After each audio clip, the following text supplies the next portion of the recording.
The candidate was recording videos for a few events he could not attend in person. The taping was not going so well. When I breezed in, there were a dozen anxious-looking people in the office and one hair and makeup artist who had just been told by Trump not to go near him. I could tell immediately he was in a fit of pique. "Look at that," he said to me, motioning toward a video monitor. "Why am I pink? Who hired you people? Kellyanne, tell them I look like a pink 3-year-old baby." Okay, I thought to myself, I've had babies. I've had 3-year-olds. They were sort of pink. Let me see what we can do about this.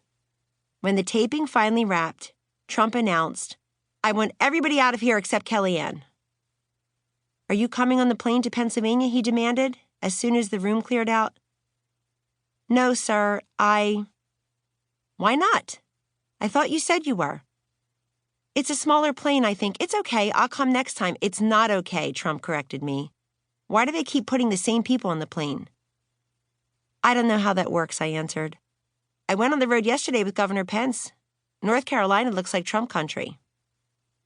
I took advantage of the extended pause. "But what's really going on?" I asked.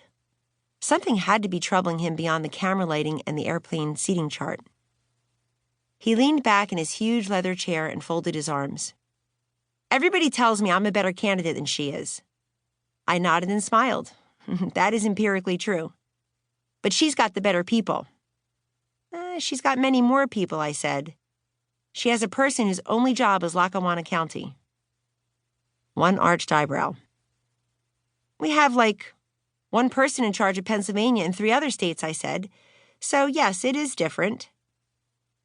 That's when he got to what really was on his mind. "Do you actually think we can do this?" Trump asked me, which I took to mean beat Hillary on November 8th, less than 3 months away. I didn't sugarcoat it. "Yes, you can win, Mr. Trump, but right now we're losing. You've come this far. It's been remarkable. Look, she's too much Hillary and not enough Clinton. Bill was the charmer with the everyman appeal. People are skeptical of her. She rubs people the wrong way. She is seen as direct, but curt and not honest. Right now, sir, the entire conversation and election are about you."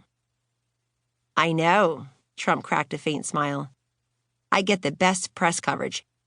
"You get the most press coverage," I retorted. "For you to win, the election needs to be about her, or at least more about her. The ballot won't say Trump or not Trump. People will have to actually suppress how they feel about her to vote for her." "Go on," Trump said. "The polls are rough right now, and the window is closing. But of course you can win. I've been talking about the undercover hidden Trump voter for weeks now, and met with international ridicule. Those voters are real, and they will be there for you. The question is, are there enough of them? We also need to convince the fence-sitters, the crossover voters, and the conscientious objectors. They call themselves independents not because they are not focused on politics, but because they are. They don't like Washington, the career politicians, the system. They're on the outside just like you." I still had the floor, so I kept going.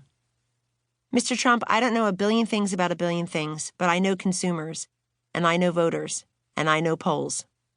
Then I dished up a quick version of the presentation Manafort had dozed through and others in campaigns past had ignored. "Look," I said, "women who are running for office usually have 3 distinct advantages, and Hillary can't claim any of them." Trump always liked reviewing Hillary's deficits. He perked up at the prospect of hearing some new ones. "Women candidates are typically seen as fresh and new. There's a reason you've never heard of the Old Girls Network. There isn't one. A couple of years ago, Joni Ernst cleared the primary threshold of 50% and then became U.S. Senator. Iowa had literally never sent a woman to Washington before. The second advantage is that women are seen as less corruptible, more ethical, beyond reproach. Fairly or unfairly, often after a man is caught behaving badly in office, people immediately say, 'We need a woman, we need a woman.'" Trump smiled at that, and I pressed on. "Nobody sees Hillary as fresh and new," I said. "Nobody sees her as ethical and beyond reproach.